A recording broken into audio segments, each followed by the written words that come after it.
Bonjour et bienvenue sur ce Facebook Live deuxième édition. Excusez-nous pour notre petit retard, mais il y avait un problème de serveur sur Facebook et donc c'est la raison pour laquelle nous commençons qu'à 11h07 au lieu de 11h. En tout cas, je suis ravi de cet échange que nous allons avoir pendant une heure d'échange, je dirais, direct, en direct bien sûr, et avec des questions brutes, comme on dit, c'est-à-dire des questions qui puissent répondre aussi à vos préoccupations et donc j'y apporterai des réponses importantes. Alors comme vous savez, malheureusement, la situation sanitaire ne nous permet pas toujours d'avoir des rencontres comme on avait prévu, c'est-à-dire des rencontres individuelles, c'est-à-dire des déambulations, des réunions de quartier. Alors il y a nos comités de quartier qui ont commencé à travailler, bien sûr, mais c'est vrai que le contact n'est pas le même et donc c'est pour ça que je privilégie aussi en ce moment ce rapport un peu distanciel, mais ce rapport quand même, parce que j'avais pris l'engagement d'être un maire de proximité, un maire de la transparence, et de ce fait-là, je veux répondre à toutes vos interrogations. Alors, certaines d'entre elles ne seront peut-être pas, on ne pourront peut-être pas échanger pendant plus d'une heure, donc de ce fait-là, on vous donnera des réponses écrites à tout ça. Mais deux, trois mots avant de commencer à cet échange. D'abord, vous dire que la situation sanitaire est notre préoccupation du quotidien, notre préoccupation de tous les jours. Je vais vous faire juste un petit point pour vous donner, bien évidemment, l'importance de cette situation et que vous preniez conscience de l'évolution de la circulation de la pandémie. Comme vous savez, il y a un taux de positivité et les taux d'incidence. Le taux de positivité aujourd'hui au niveau national, il est de 8,18%. Au niveau départemental, c'est-à-dire pour la Loire-Atlantique, il est de 6,50%. C'est les derniers chiffres que j'ai. Et pour ici, notre territoire, il est de 4,4%. Donc ce sont plutôt des chiffres rassurants, même s'il faut être très prudent en la matière. Et on a le taux d'incidence. Le taux d'incidence au niveau national, il est de 393. Le taux d'incidence au niveau du département, il est de 262. Et le taux d'incidence sur le territoire, il est de 237. Donc il faut vraiment continuer à appliquer les gestes barrières, hein, la règle des 3 M, comme vous le savez.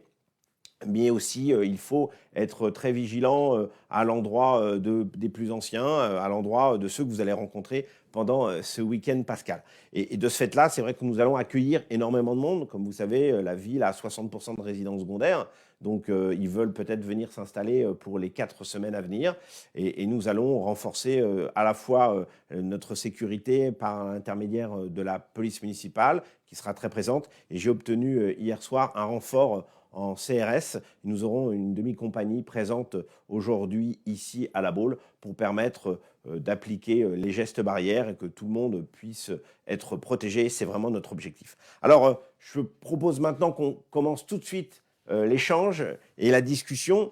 Donc, je vais à la fois lire, hein, comme d'habitude, les questions et essayer de vous y apporter une réponse. J'ai une première question d'un anonyme.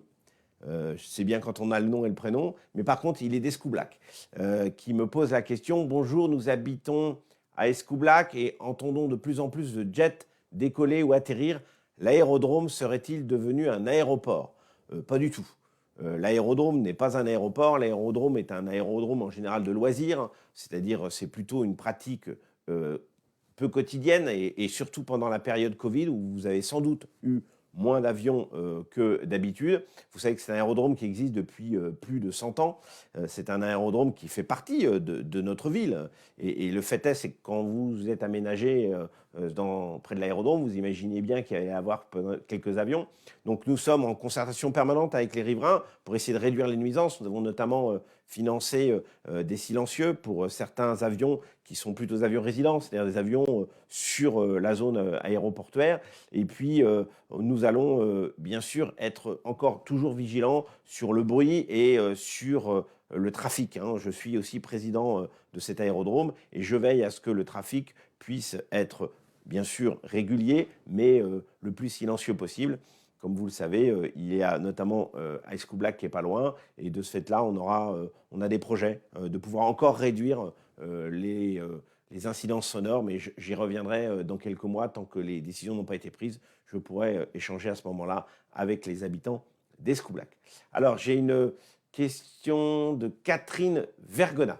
Catherine qui nous dit « Bonjour Monsieur le maire, concernant le quai Rageot de la Touche et au vu du nombre de piétons, cyclistes, d'enfants, je remarque que beaucoup d'automobilistes ne respectent pas la limitation de vitesse et qu'il serait bon d'envisager des ralentisseurs sur cette route bordant ce quai. Qu'en pensez-vous? Car je crains de forts accidents. Écoutez, le quai Rageot de la Touche, vous savez, c'est le quai qui est la frontière avec le Pouliguen, hein, le long du port. Pour ceux qui ne savent pas, nous sommes très vigilants en la matière sur cette circulation, d'autant plus qu'aujourd'hui, il y a des travaux. Il y a des travaux notamment pour le Yacht Club qui devraient d'ouvrir fin juin. Et ça, c'est une excellente nouvelle.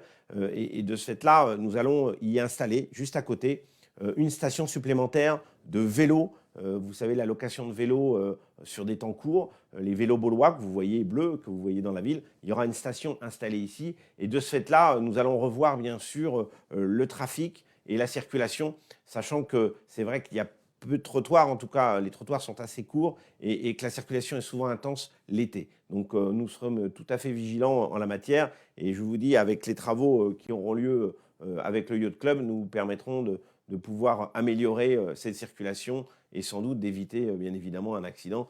Et il n'est pas question que ce soit une zone de danger. Autre question de Adrien V. Alors, bonjour Monsieur le maire, serait-il possible d'installer sur les hauteurs de la forêt d'Escoublac un belvédère, une sorte de grand mirador? Bon, je préfère belvédère à mirador. Cela permettrait d'avoir une pleine vue sur toute la baie. Cela serait parfait pour le tourisme Instagram. Bon, le tourisme Instagram, c'est le tourisme avec, pour ceux qui ne connaissent pas, avec l'application Instagram qui permet de diffuser les photos qu'on prend sur les mobiles. Alors, bon, c'est une idée qui a déjà été évoquée. J'ai même une idée qui a existé, c'est-à-dire que ça existait. Il y a eu un belvédère dans la forêt d'Escoublac. C'est vrai qu'aujourd'hui, les impératifs environnementaux nous amènent à être très prudents en la matière. Il y a eu autrefois un belvédère qui était plus exactement dans le parc des Dryades. Hein, et donc, c'est vrai qu'aujourd'hui, maintenant, avec les accès PMR, c'est-à-dire pour les personnes en handicap, avec le respect de la forêt, les normes environnementales, c'est beaucoup plus compliqué de mettre en place un belvédère dans un lieu aussi charmant que la forêt d'Escoublac. Je vous rappelle que nous avons des belvédères naturels dans la région, que ce soit le clocher de Bas-sur-Mer, que ce soit celui de Saint-Liphard, que ce soit même des endroits, des points hauts que nous avons sur tout le territoire. Nous avons d'autres projets, mais c'est vrai que ce n'est pas une structure qui serait facile à installer dans un lieu aussi préservé aujourd'hui que la forêt d'Escoublac. Alors, autre question de Greg Blaye. Bonjour Monsieur le maire, les travaux seront-ils autorisés cet été comme toute l'année? Cet arrêté n'a sans doute plus lieu d'être dans certains quartiers de la Baule. Alors écoutez, c'est une vraie question sur toutes les histoires de travaux. Bon, l'année dernière, nous avions bien évidemment suspendu de façon très courte les travaux pour permettre aux entreprises du BTP de travailler. Elles ont pu travailler tout l'hiver et donc de ce fait-là, nous reviendrons à la règle habituelle qui est la règle, en fin de compte, de pas travaux de l'été. Donc à partir du 17 juillet jusqu'au 30 août, nous suspendrons les travaux pour permettre, bien sûr, dans ce lieu de villégiature qu'est la Baule, de pouvoir être plus serein. Alors, il y aura quelques exceptions et ça peut arriver, mais par exemple, même le pont Chevrel, vous savez, qui bloque l'accès de l'entrée de la ville, sera suspendu pour l'été pour permettre une plus grande fluidité et aussi un repos de nos oreilles en la matière. Donc, nous resterons dans cet objectif habituel. Donc, les artisans ont pu travailler et ça, c'est une bonne chose. Et donc, nous revenons, je dirais, dans les règles habituelles, mais c'est important de le préciser. Autre question, éternelle question, je vois alors, de Didier Isikel. Bonjour Monsieur l'ouvrier, pouvez-vous me faire un retour sur l'expérimentation des drones pour lutter contre les chenilles processionnaires qui devient une priorité? Alors ça c'est sûr, comme vous savez, on est très vigilant là-dessus. Il y a plusieurs façons de lutter contre les chenilles processionnaires. C'est dû à la présence des pins, hein, notamment.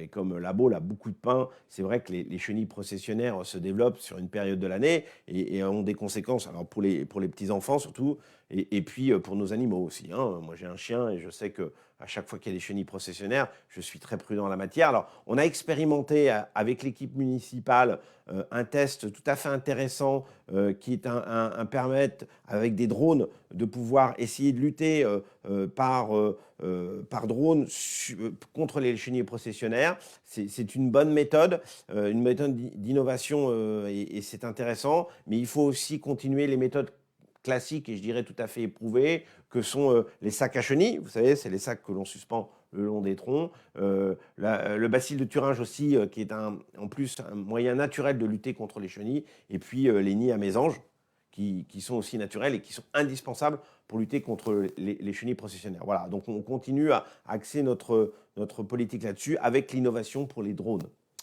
Alors, j'ai une question de Tali PMS. Monsieur le maire, de plus en plus de dépôts sauvages sur le secteur de Rézac, route de Bugal vers Saint-André, je sais, oui, j'ai vu ça, notamment dans les chemins de campagne envahis d'excréments humains, papier de toilette, plaques d'immatriculation arrachées, déchets de bâtiments. Quelles actions possibles auprès des publics concernés? Merci. Nous mettons beaucoup de moyens en la matière pour pouvoir lutter contre les dépôts sauvages. C'est une incivilité inadmissible, que ça vienne bien évidemment de personnes individuelles que d'entreprises, hein, où parfois certaines entreprises déposent leurs déchets sur des zones qui sont bien évidemment, parce qu'ils ne veulent pas faire la queue aux déchetteries. Donc c'est vraiment inadmissible. Donc nous allons développer à la fois la vidéoprotection, qui permettra de repérer ces actes et de pouvoir amener à des sanctions derrière. Et puis, ce qui est important aussi, c'est d'avoir des moyens pour la police municipale, et notamment, la police municipale va se voir dotée dans quelques semaines de quads pour permettre d'aller dans les endroits qui sont compliqués, justement là où il y a des déchets sauvages, parce que vous imaginez bien que souvent, alors ces déchets sont déposés près des routes, mais aussi dans des lieux un peu plus éloignés des voies de circulation.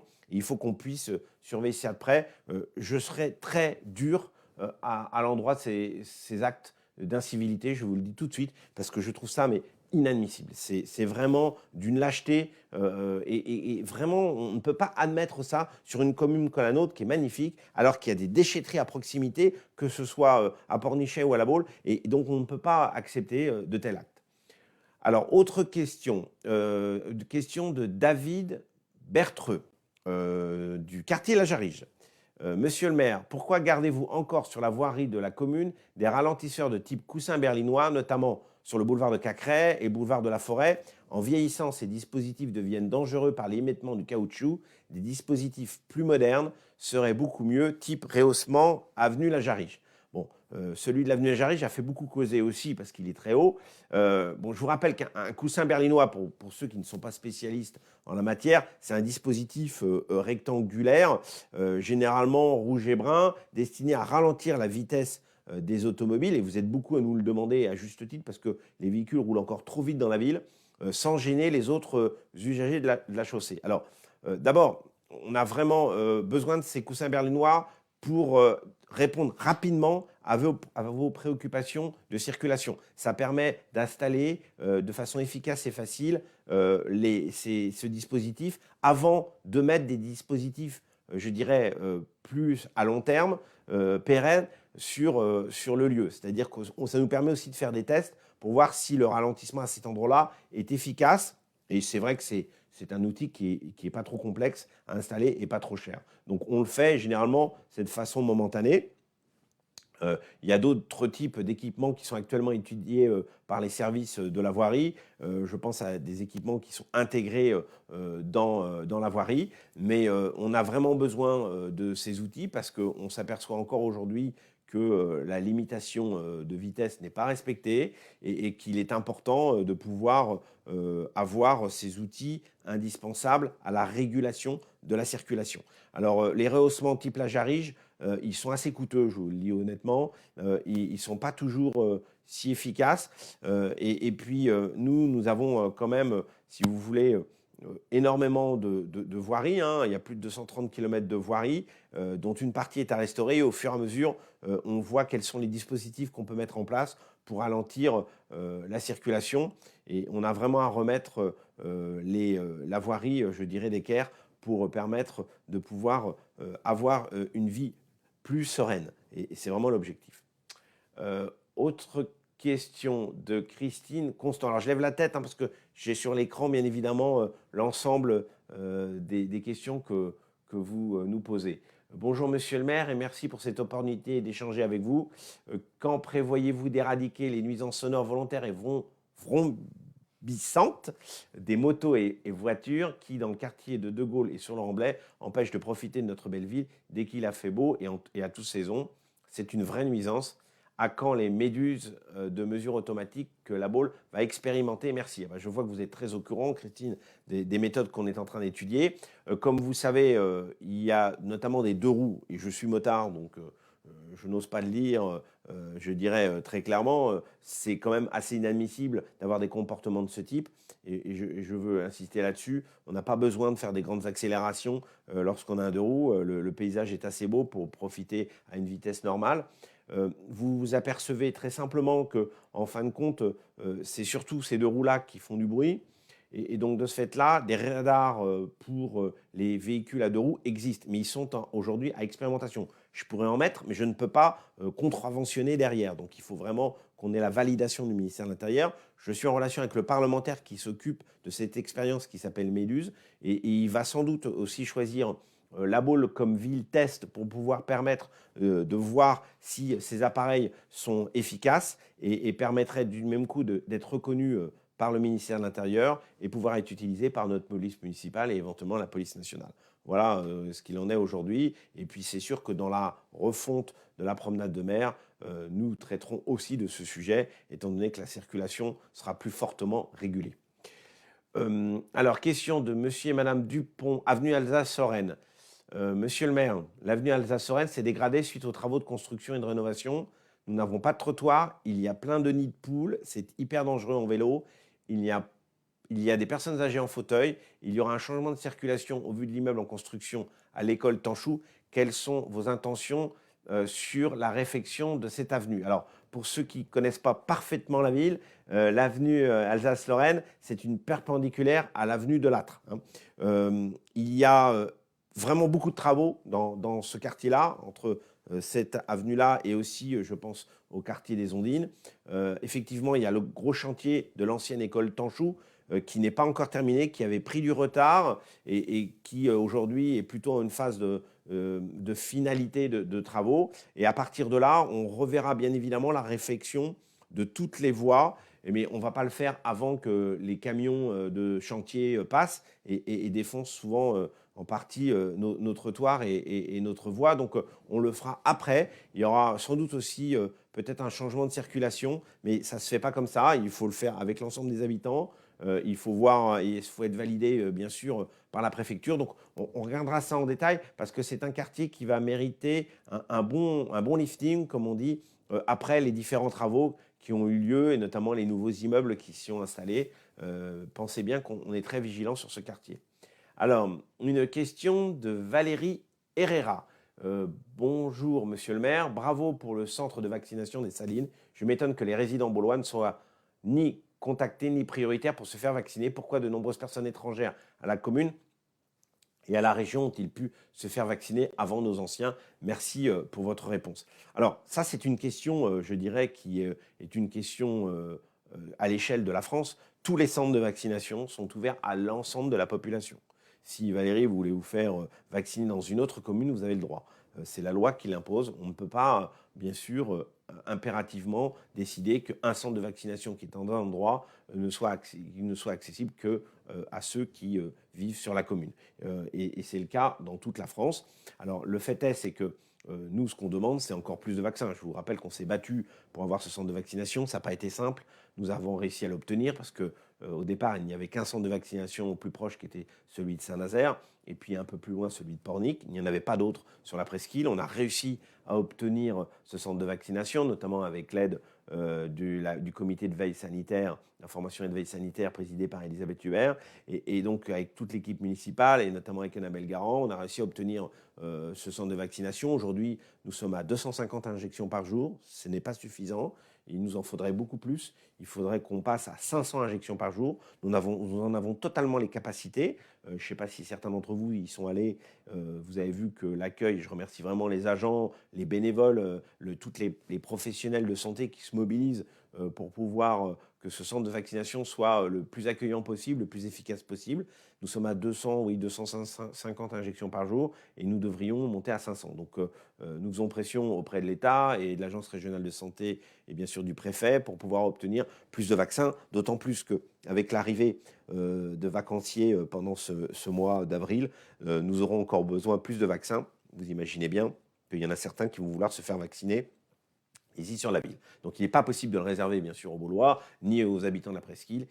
Il est réservé en fin de compte à tous les Français. Et donc de ce fait-là, il est accessible par Doctolib et santé.fr. C'est le seul voie d'accès qui est géré bien évidemment par l'État. Voilà ce que je voulais vous dire là-dessus. Mais en tout cas, déjà, on a obtenu ce centre de vaccination, ce qui est bien utile. Et on va essayer de monter d'une vitesse de croisière à une vitesse beaucoup plus importante, à un rythme beaucoup plus important. Anne Avray, bonjour. Sachant que le nombre de véhicules hybrides rechargeables ou 100% électriques est en augmentation évidente, la ville de La Baule envisage-t-elle d'installer plus de bornes charge rapide que 2 actuellement du côté des parkings de la Poste? Il en faudrait peut-être donc au parking du marché, parking près de la mairie, parking Atlantia, place de stationnement, front de mer. Alors déjà sur la refonte de la promenade de mer, nous allons bien évidemment l'équiper de bornes de voitures électriques. Moi, je tiens beaucoup à donner l'exemple. Ici, à la ville, systématiquement, nous commandons des véhicules électriques, parfois hybrides, mais en tout cas, dès que l'on peut des véhicules électriques, le maire a une voiture électrique et l'ensemble des collaborateurs ont des voitures électriques. C'est très important, même si je sais qu'il y a un débat sur la pollution ou non, mais au moins, on ne pollue pas la ville et c'est plus silencieux. Donc, on va prendre en compte, bien sûr, l'ensemble des demandes des charges rapides, parce qu'il faut développer les charges rapides, notamment sur les sites que vous citez. Mais bien sûr, il y a des contraintes à respecter qui sont importantes. Et je pense que la voiture électrique est indispensable. Et c'est vrai que si on pourrait rêver, il n'y aurait que des voitures électriques à La Baule, déjà le bruit sur la promenade de mer ne serait plus le même. Alors, autre question attendez, je regarde. Voilà, de François-Xavier Boulard, du Guésy. Bonjour, vous avez fait campagne en promettant des navettes interquartiers. Où en est ce projet? Écoutez, on avance bien. On a 2 boucles qui sont organisées, qui vont être vraiment opérationnelles, je pense, à la rentrée de septembre. Donc le plan de circulation est totalement prêt. Bon, ce qui est long, bien sûr, c'est l'achat des véhicules, hein, parce qu'il y a des appels d'offres qu'il faut respecter. Et puis, il y a vraiment une réflexion environnementale plus importante pour choisir éventuellement, dans les années à venir, des véhicules à hydrogène. Mais le projet est bien en cours, est avancé. Il est géré par notamment Xavier Lequéré et par Lila Presqu'île. Parce que comme vous savez, on va intégrer bien sûr le parcours des bus de Lila Presqu'île. Il faut qu'il y ait une cohérence avec nos navettes interquartiers. Donc nous avançons sur ce projet et le Guésy, bien évidemment, fera partie du parcours des navettes. Alors, autre question de Francis Smag. Bonjour Monsieur le maire, au fur et à mesure de tempêtes, de nombreux pins disparaissent sur le foncier public et privé. Le remplacement serait bien pour les générations suivantes, bien évidemment. Vraiment, on a un patrimoine végétal, une canopée, comme on dit, qui est extraordinaire. Quand vous survolez la ville de La Baule, vous voyez la particularité de cette ville par rapport à d'autres, je pense au Sable d'Olonne ou d'autres communes, c'est notamment son tissu vert, sa verdoyance. C'est assez impressionnant. Et donc, de ce fait-là, comme vous savez, les pins sont indispensables à notre ville, en tout cas les arbres, parce que notamment ils retiennent avec leurs racines la dune. Et donc, on a vraiment besoin de préserver et même de développer notre canopée. Et de ce fait-là, nous sommes très vigilants à ce que, et souvent ce sont des débats, à ce qu'on ne détruise pas, fasse disparaître les arbres lorsqu'on a un besoin, je dirais, esthétique ou autre. Il faut vraiment qu'on les préserve. Et si on doit vraiment les abattre, il faut les remplacer et essayer d'en remplacer par plusieurs. C'est vraiment l'objectif. Je ne suis pas un obsédé des pins. On peut mettre d'autres essences. Aujourd'hui, on a d'autres essences qui sont parfois plus faciles aussi à gérer dans notre vie quotidienne. Parce que c'est vrai que les pins, il y a la question, par exemple, des chenilles processionnaires. On en parlait tout à l'heure. Mais il y a la question des racines hein, qui abîment énormément nos voiries. Il y a la question des résines qui tombent sur l'ensemble des véhicules. Donc il y a d'autres espèces qu'on peut utiliser maintenant, parce qu'il y a de nombreuses espèces. C'est vrai que lorsque le train est arrivé à La Baule en 1879, ce n'était qu'une forêt de pins, mais depuis, il y a eu de nombreux arbres différents qui ont pu pousser ici, et c'est vrai qu'il faut commencer à travailler sur une nouvelle génération d'arbres pour permettre de préserver ce patrimoine végétal que l'on a. Alors, autre question de Jackie Tunez, de l'avenue de Gaulle. Bonjour Monsieur le maire, le président Macron a pris des mesures encore coercitives contre les commerçants. Que comptez-vous faire pour les aider? Écoutez, les commerçants, c'est un souci, je dirais, quotidien pour nous, pour la simple et bonne raison, c'est que sans eux, La Baule ne serait pas La Baule. Et notamment ses marchés, son avenue de Gaulle, ses avenues commerçantes. Je ne vais pas toutes les citer, mais j'y pense, que ce soit l'avenue Ajaraïge, le Casino, l'avenue de Lattre, enfin toutes ces avenues sont vraiment utiles pour la vie de notre ville, qui est une ville touristique. Et c'est vrai que, notamment, je pense aux restaurants et aux bars qui sont vraiment les plus touchés. Et comme vous savez, la situation n'est pas encore réglée. Donc je prends la décision de la reconduction de l'exonération des droits de terrasse pour 2021. C'est une annonce importante que je vous confirme aujourd'hui.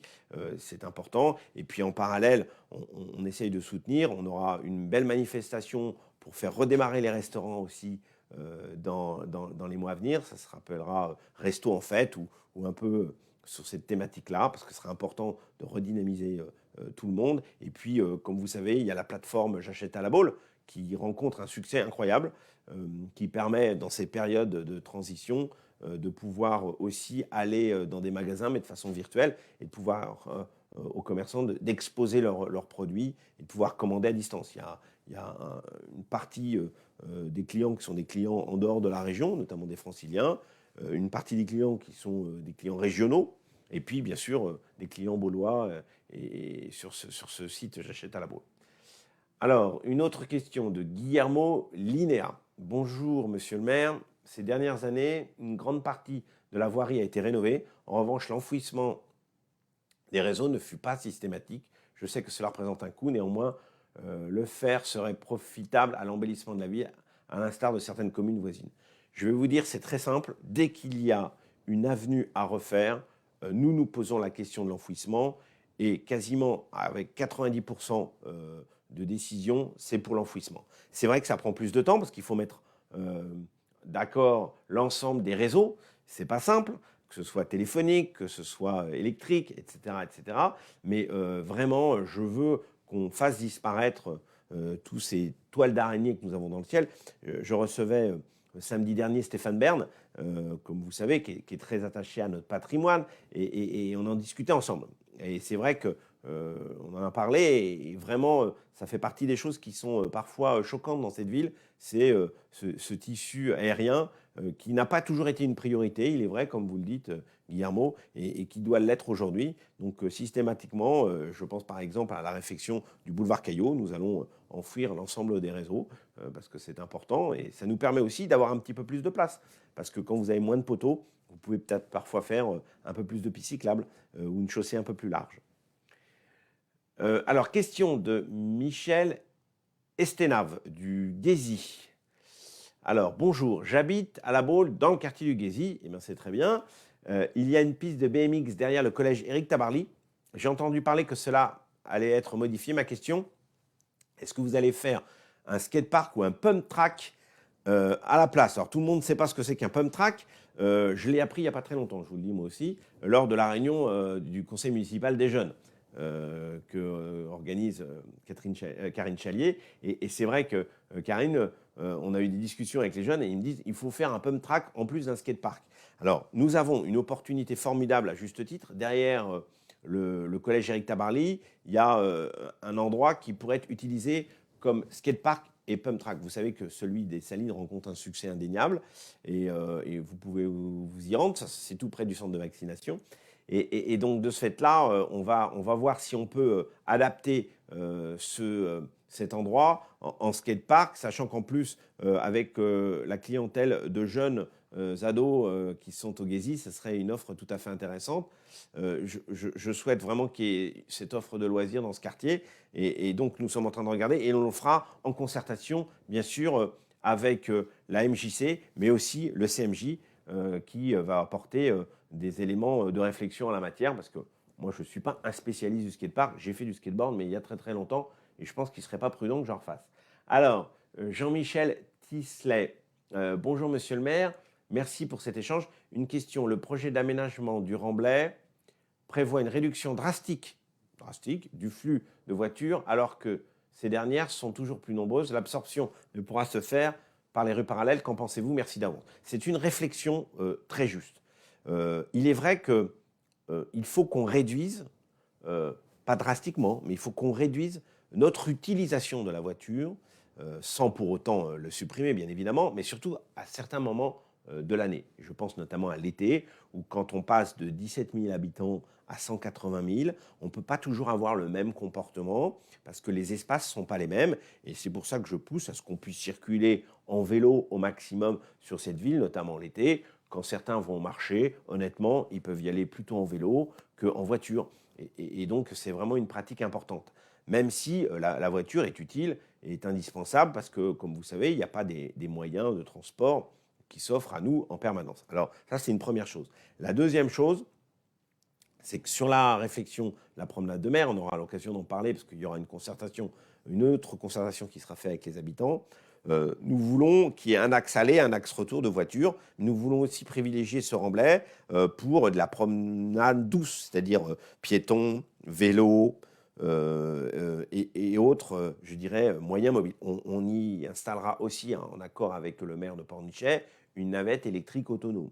Donc c'est vrai que les moyens qui seront proposés seront différents, mais je souhaite aussi que cette promenade de mer ne soit pas un boulevard de mer, ne soit pas une route départementale comme elle l'a été auparavant. Je souhaite vraiment que ce soit un lieu paisible, plein de sérénité, dans lequel on peut circuler, bien sûr. D'abord, c'est une voie pompier, donc c'est obligatoire, mais je souhaite aussi qu'on ralentisse un peu la circulation pour le bien-être de tout le monde. Donc voilà, donc on essaye de trouver une juste mesure entre ce projet de vouloir conserver, bien sûr, une circulation routière, mais aussi de apaiser la circulation. Monsieur le maire, donc là, c'est une question de Anne-Françoise Guinguette, de La Baule-les-Pins. Monsieur le maire, quelle solution pérenne face au sable qui s'en va inexorablement vers Benoît en allongeant le banc des chiens à marée haute? Le bord de la plage s'enfonce rapidement, rendant la baignade dangereuse. Vous avez totalement raison, le banc des chiens est devenu malheureusement un serpent de mer depuis bien longtemps, c'est un problème ancien.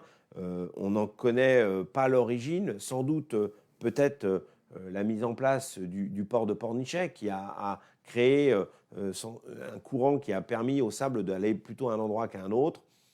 Donc, comme vous le savez, il faut que, bien sûr, on transfère le sable qui s'en va vers Pornichet, notamment l'hiver, et qui revienne ici. C'est ce que vous avez pu voir il y a quelques jours où des véhicules de chantier étaient sur la plage pour ramener ces milliers de mètres cubes qui étaient partis vers Pornichet pour les ramener ici.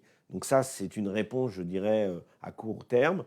Ensuite, on essaye de voir quelles sont les solutions qu'on pourrait apporter, notamment avec le Conseil pour l'environnement marin, sur lequel il sera sans doute missionné sur ce sujet, pour essayer de réduire ce banc de sable. On le voit de plus en plus, que vous survoliez la ville ou que vous soyez à marée basse. Mais on est vraiment là sur le domaine maritime, hein, donc c'est à la fois la responsabilité de l'État et ça pose quelques sujets environnementaux qui sont soulevés, parce que, comme vous le savez, nous avons derrière ce banc de sable, et en dessous de ce banc de sable, des gisements de coques, etc. etc. Donc nous posons vraiment le problème d'apporter des réponses à la fois à court terme, et puis à la fois à plus long terme, comme celui, par exemple, de l'envasement du port de la Baule-Pornichet, ou avec le maire du Pouliguen, le Pouliguen, excusez-moi, et avec le maire du Pouliguen, nous avons apporté une réponse directe au dragage, où là, nous allons alors faire du dragage pour enlever, bien sûr, cette vase et cet ensablement, et d'installer à long terme une drague pour permettre de réagir rapidement aux difficultés que l'on peut rencontrer, parce que c'est vrai que ce port n'est pas un port à l'origine, il est un étier. Et donc, de ce fait-là, la nature revient toujours au galop. Alors, autre question de Monsieur Murat, Général Murat, je pense, G-E-N, Murat, peut-être pas Général Murat, je ne sais pas. Bonjour Monsieur le maire.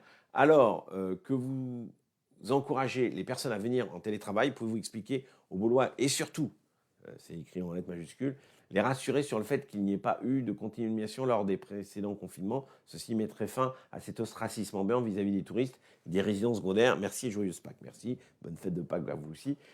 Oui, alors, ça, c'est un sujet qu'il faut aborder de façon, je dirais, réaliste et pas dogmatique. Nous sommes une ville balnéaire. C'est une ville qui accueille des gens tout au long de l'année.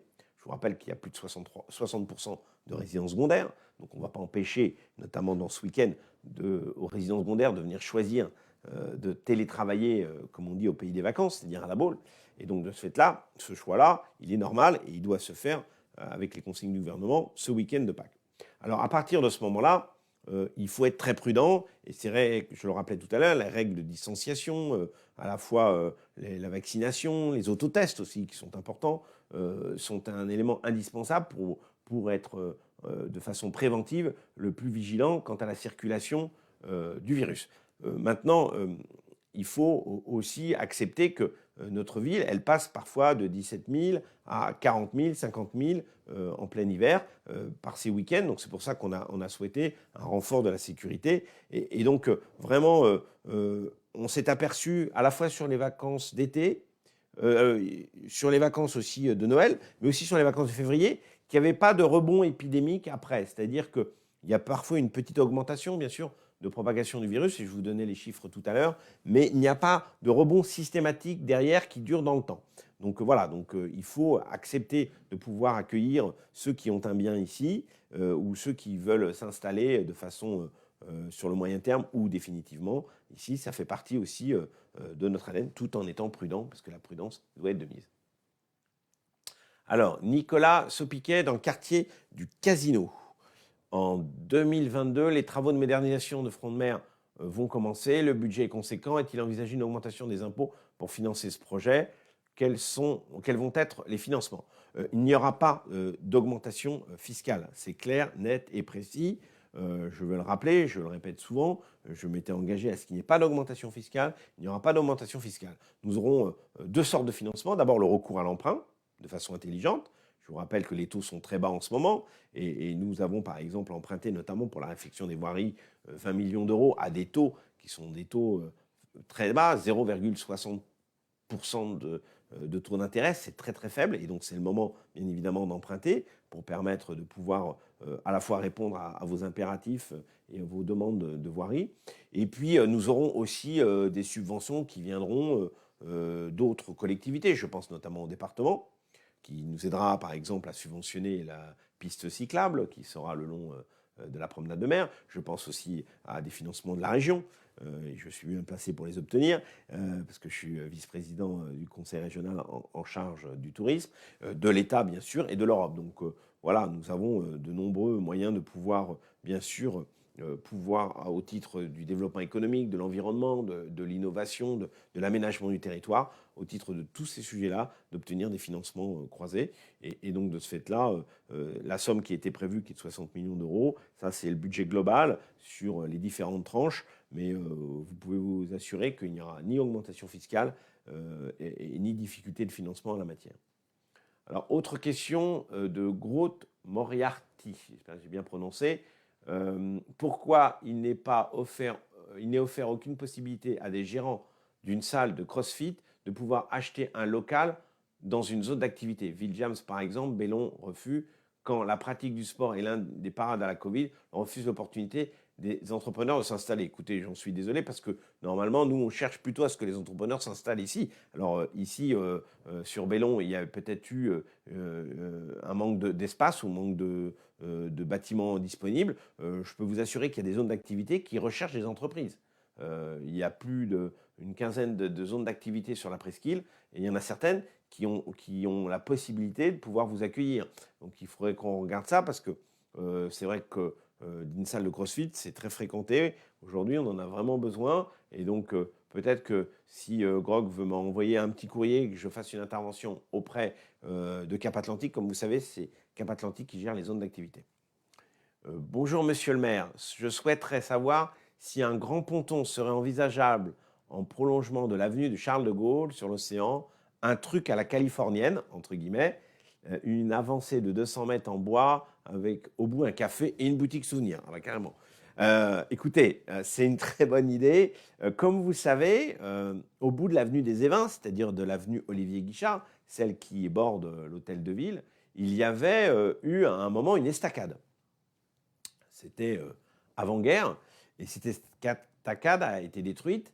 Elle était toute en bois et elle permettait d'avoir un prolongement sur la mer, comme vous dites. Alors, ce n'était pas un truc à la californienne, mais c'est une estacade en bois sur laquelle on pouvait se promener.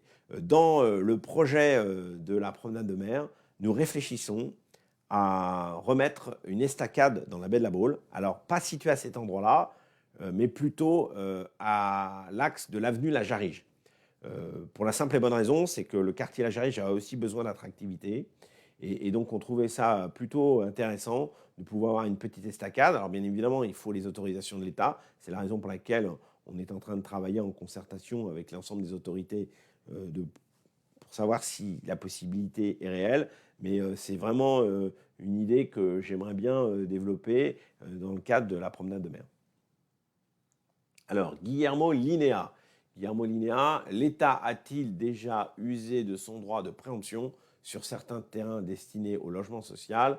Qu'en pensez-vous de la déclaration de la ministre Elisabeth Borne sur la pérennisation des 25% de logements sociaux, surtout lorsqu'on sait que 50% des logements sociaux européens sont en France?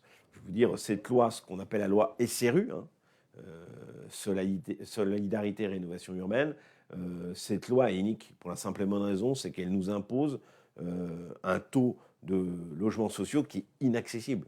Je vous rappelle qu'ici, sur la ville, on est à peu près à 7% de logements sociaux, on nous demande 25%. À moins de vouloir nous imposer de faire des polders et d'installer des logements sociaux sur la mer, je ne vois pas comment est-ce qu'on peut augmenter un foncier alors que nous n'avons pas de foncier disponible ou quasiment pas.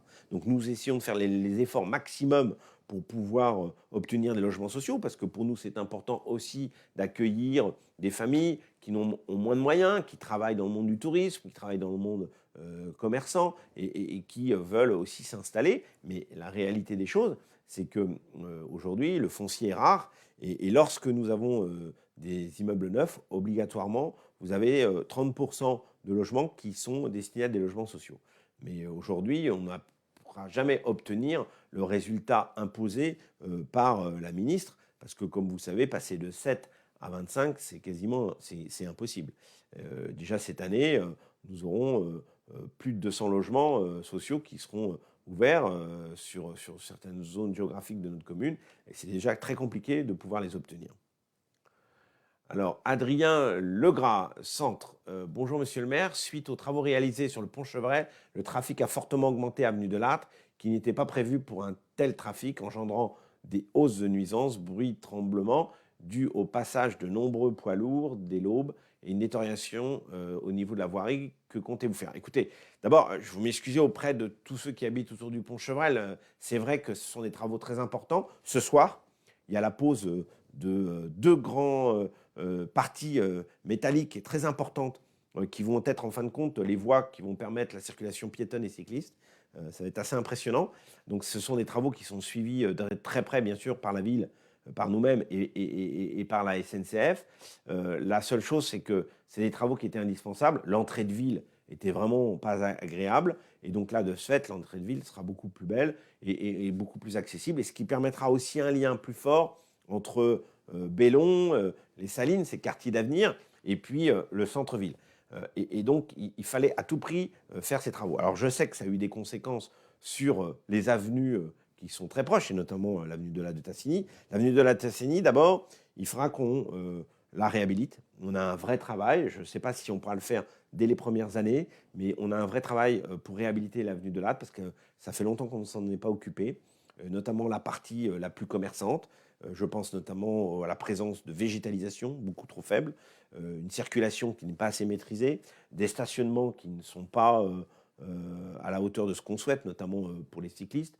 Et donc tout ça fait que je pense que l'avenue de Hâte, c'est un vrai projet sur lequel il va falloir s'atteler rapidement, et ça permettra comme ça de pouvoir refaire notamment tout l'enrobé qui commence à vieillir. Et comme vous savez, on travaille aussi sur la place de la Victoire, qui a aussi eu, là, sa période de rénovation, mais qui doit être un peu plus animée, parce que je trouve que ça mérite plus d'animation que quand on est dans une zone aussi intéressante géographiquement entre l'avenue de Gaulle, l'avenue de Lattre et l'entrée de ville.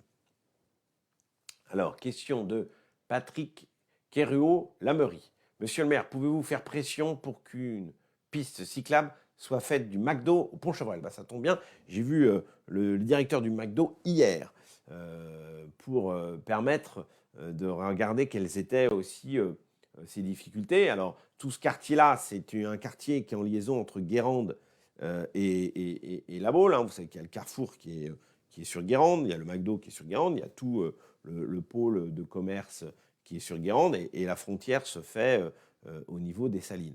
Donc le pont Chevrel aura sa voie cyclable.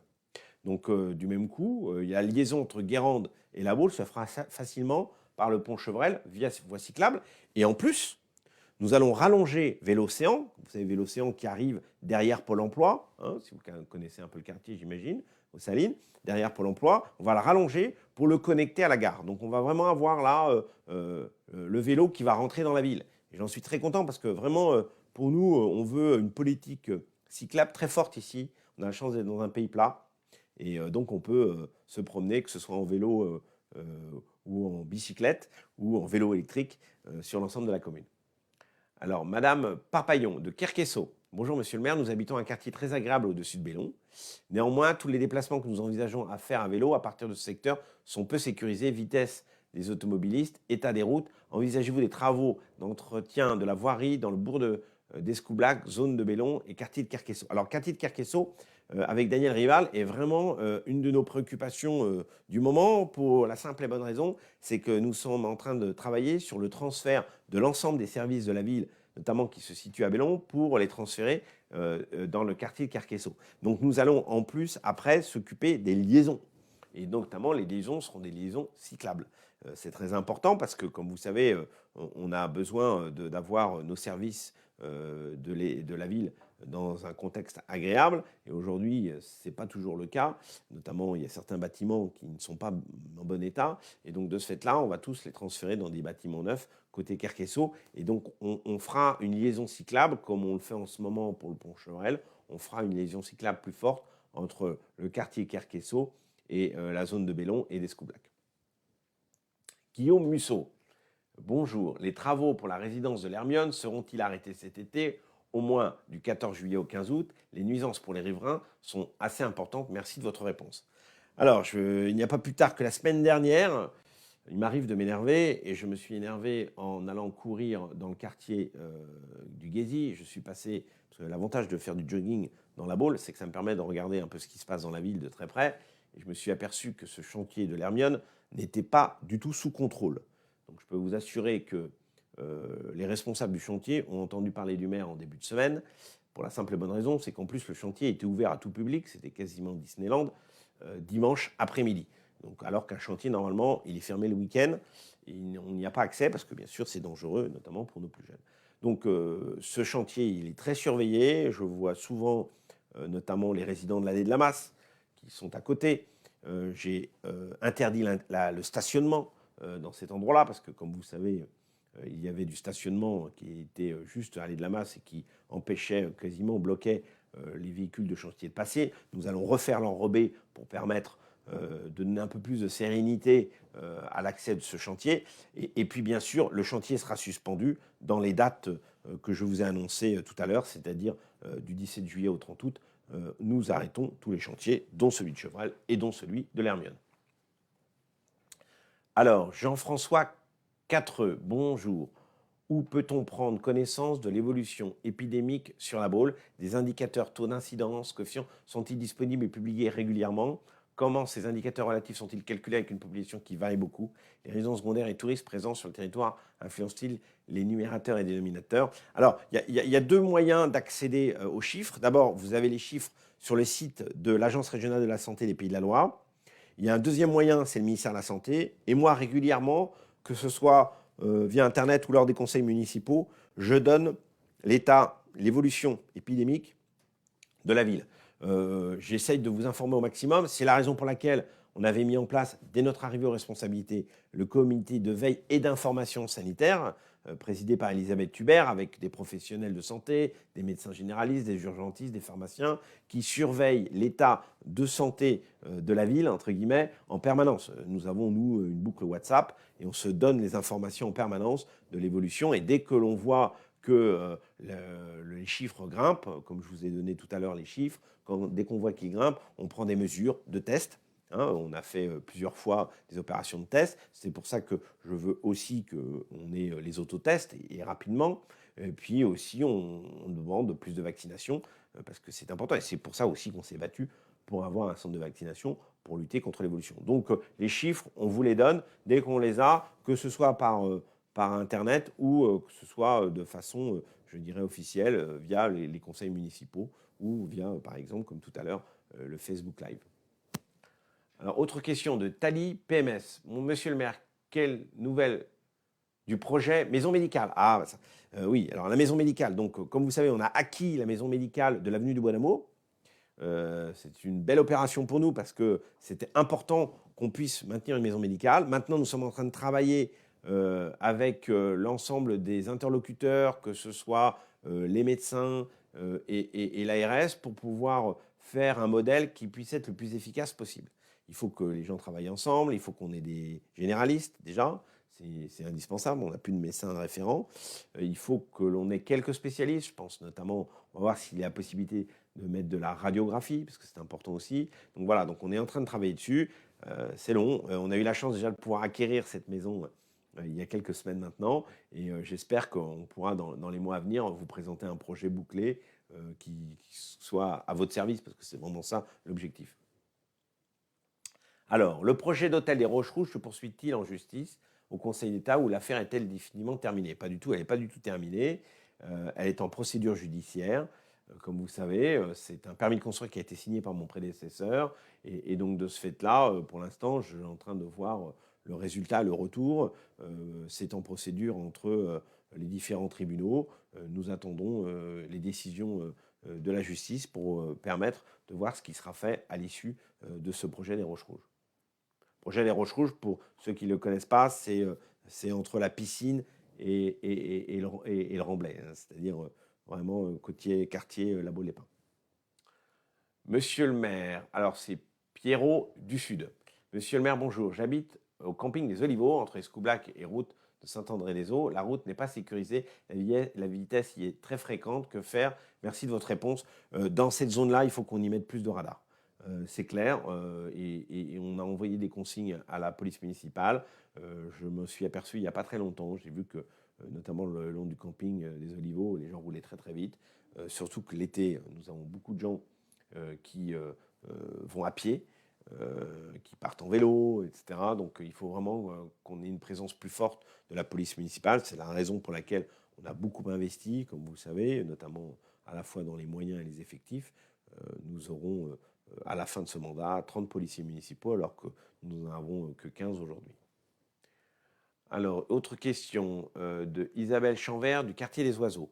Bonjour monsieur le maire, nouvelle Bauloise, bienvenue Alain, à plein temps et propriétaire de 2 chiennes, ça vous fait bien. Je remarque que beaucoup de déjections canines jonchent les rues du quartier et lors de mes balades sur la plage, nombre de propriétaires ne font pas attention à leurs chiens et donc ne ramassent pas.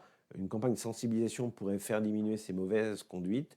La police municipale, lors de ces rondes, pourrait peut-être demander aux propriétaires de chiens si on sont en position de sachets de ramassage et rappeler que c'est un geste civique et obligatoire et que la ville met à disposition des sachets à plusieurs endroits. Bon, vous avez totalement raison. D'abord, ça fait partie des incivilités. On parlait des déchets sauvages tout à l'heure. Ça fait partie des incivilités inadmissibles. Quand vous avez un chien, vous ramassez ses éjections. C'est tout à fait normal. Surtout que la ville, comme vous le rappeliez, donne la possibilité de pouvoir avoir des sachets dans plusieurs endroits. Et les sachets, ça ne se jette pas à côté. Ça se jette dans des poubelles. Accessoirement, je tiens à le rappeler. Donc, on a fait des campagnes contre les incivilités l'été dernier, notamment le fait qu'il fallait s'habiller en ville, ce qui semble parfois pas toujours limpide dans certains esprits. Et puis, il fallait aussi le port du masque. Et c'est vrai que sur les déjections canines, c'est un problème récurrent et il faudra sans doute à la fois qu'on donne d'autres consignes à la police municipale, mais aussi qu'on fasse sans doute une campagne de communication en la matière pour rappeler que les le ramassage est indispensable par les propriétaires des chiens. Voilà, mais ça fait partie des choses qui sont un peu rageantes quand vous êtes maire. Vous voyez. Vous dites, vous faites tout pour que votre ville soit belle et qu'il y a des gens qui se comportent de façon vraiment inadmissible. Et ça, franchement, je suis très vigilant là-dessus et je suis très dur en la matière. Lolo Chiquaval. Alors, parfois vous avez des prénoms. Alors, bonjour monsieur le maire. Commerçant à la Baule, fermé et marché qui reste ouvert pour les produits manufacturés. Quelle est votre position? Aurait-il été possible de nous soutenir en fermant l'ensemble des ventes de produits non essentiels? Nous sommes très déçus. C'est malheureusement la politique gouvernementale qui a été appliquée. Comme vous savez, je n'ai pas toujours soutenu le gouvernement. Si c'est la réalité des choses, on est allé jusqu'à décider des biens non essentiels à Paris, à l'hôtel à Matignon ou à l'Élysée, pour savoir quels étaient les biens non essentiels essentiels. Cette politique n'est pas du tout adaptée à la réalité de ce qu'on connaît. Ce serait aux élus de choisir l'ouverture ou non des commerces. C'est aux élus locaux et pas au gouvernement d'une décision qui tombe du haut, de prendre les mêmes décisions en plus, suivant les situations sanitaires différentes. Donc bien sûr, je suis totalement contre cette forme de décision. Il faut vraiment qu'on arrive à un moment donné à revenir à la régionalisation des décisions, comme ça avait été fait à un moment. Et malheureusement, ce n'est pas le cas. Le président de la République a rappelé l'autre jour qu'il voulait encore tout décider de Paris. Je pense que ce n'est pas la bonne réponse. Alors, François-Xavier Boulard, du Guésy. Bonjour, vous avez fait campagne en promettant des navettes. Mais non, ça, je crois que je l'ai déjà répondu, celle-ci. Donc, ah oui. François, alors attendez, je vois le dérouler, ça déroule très vite, là. Ça déroule très vite. Ah voilà. Alors, Sandrine Collignon, bonjour. Pourriez-vous répondre à ma question sur l'accès au comité consultatif du Guésy pour une association de riverains? Alors, je ne sais pas quelle est exactement votre question. Ce que je comprends, c'est qu'il y a un comité consultatif, il y en a plusieurs dans chacun des quartiers, ce qui n'était pas le cas auparavant. On a fait des comités consultatifs dans chacun des quartiers. Bien sûr, ça n'était pas simple de les organiser pour la simple bonne raison, c'est que on n'a pas pu les faire de façon présentielle, donc on les a fait de façon distancielle. En tout cas, chaque conseil consultatif a été mis en place. Si certains souhaitent y intégrer ou y participer, bien évidemment, c'est possible. Et à chaque comité consultatif, vous avez un référent. Donc, que ce soit Xavier Le Quéré pour Escoublac, par exemple, ou par exemple Annabelle Garand pour le Guésy. Donc, n'hésitez pas, les élus sont là à votre service. Ils sont là pour répondre à vos interrogations. Et n'hésitez pas à vous rapprocher d'eux pour que vous puissiez pouvoir échanger sur l'ensemble de vos préoccupations. Peut-être une dernière question, parce que je vois qu'il est déjà midi passé. Et c'est un exercice qu'il faut bien évidemment qu'il y ait une fin. Il y a eu un début, mais il faut qu'il y ait une fin aussi. Alors, Jean-Louis Fiat, bonjour monsieur le maire. Est-il possible d'envisager des ralentisseurs avenue Saint-Georges? Alors, comme vous savez déjà, il y a eu des travaux de fait avenue Saint-Georges pour essayer de ralentir, ce qui fonctionne pas mal avec des stationnements et des décrochages du trottoir. C'est vrai que c'est un endroit où les gens roulaient très très vite, notamment utiliser la voie de chemin de fer pour accélérer et quasiment bondir avec leur voiture après. Je trouve que la vitesse a été un peu ralentie, mais pas assez, mais un peu ralentie avec ces dispositifs. Je pense qu'il faudra continuer à mettre d'autres dispositifs. Comme nous sommes en train de travailler aussi sur la réorganisation des écoles dans ce quartier, nous allons regarder en même temps la sécurisation et notamment la sécurisation pour les parents d'élèves et les élèves qui sortent de l'école. Bon, écoutez, vous avez été plus de 150 personnes à vous connecter. Nous répondrons bien évidemment à l'ensemble de vos questions à partir de la semaine prochaine pour, je dirais, élaguer l'ensemble des questions qui ont pu être soumises et auxquelles je n'ai pas pu répondre en direct. En tout cas, merci beaucoup pour votre participation. C'est un exercice, bien évidemment, que je referai prochainement.